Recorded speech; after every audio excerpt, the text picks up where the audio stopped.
Ko'pchilik o'ylarkan, bu kasallikni faqat ko'z doktorlari, ya'ni oftalmologlar davolaydi deb o'ylashar ekan. Aslida buni lo'rlar ham davolaydi. Ya'ni ko'zni doimiy yoshlanish haqida gaplashamiz. Videoni o'tkazib yubormang, siz uchun foydali bo'ladi. Odatda ko'z yosh bezlaridan ishlab chiqarilib, ko'zni namlab va ko'zni ichki burchagi orqali ko'z yosh kanali bilan burunga oqib ketishi kerak. Doimiy ko'z yoshlanishda bu qanaqa bo'ladi? Burunda oqib ketadigan ko'z yosh kanali yopilib qoladi yoki tug'ma rivojlanmagan bo'ladi.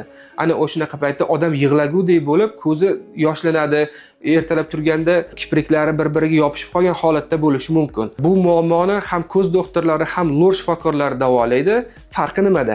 Farqi ko'z shifokorlari ko'zni ichki burchagidan bir ozgina kesma qilib turib, burunning ichiga yo'l ochiladi. Bunda eng kamchilik tomoni ko'zni ichki burchagida ozgina shiram qolishi mumkin. Lor shifokorlarida bo'lsa, burunning ichida xavfsiz usulda, ya'ni endoskopik usulda bajariladi. Bizning klinikamizda shu kungacha bu operatsiyalar muvaffaqiyatli bajarib kelingan. Agar sizda va sizning yaqinlaringizda shunga o'xshash muammolar bo'ladigan bo'lsa, bu videoni ularga yuborib qo'ying. Biz Xudo xohlasa qo'limizdan kelgancha bu muammoni bartaraf qilishga yordam beramiz. Bizga obuna bo'lishni unutmang.